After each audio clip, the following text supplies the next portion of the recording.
اللہ نے کوئی ایسا مرض پیدا نہیں کیا جس کی دوا پیدا نہ کی ہو۔ اسرائیل 1948 میں قائم ہو رہا ہے، پاکستان 1947 میں وجود میں آیا۔ 1 سال پہلے جیسے ماں کی چھاتی میں اللہ دودھ پہلے پیدا کر دیتا ہے، بچے کی ولادت بعد میں ہوتی ہے، یہ قانون قدرت ہے۔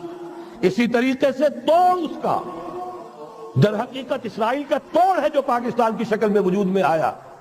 یہ دوسری بات ہے کہ ہم بھٹک گئے، منزل کا سراغ بھول گئے، ہم آ کر دولت کے بندوں میں، اور سب سے بڑھ کر یہ کہ جو متروکہ جائیداد کے لالچ، ہم اس میں پڑ گئے، بھول گئے یہ پاکستان کس لیے بنایا تھا، بھٹک گئے۔ بہرحال میں ان شواہد کی بنا پر یہ یقین رکھتا ہوں، پورا ٹرکش بیلٹ، سلسلہ مجددیہ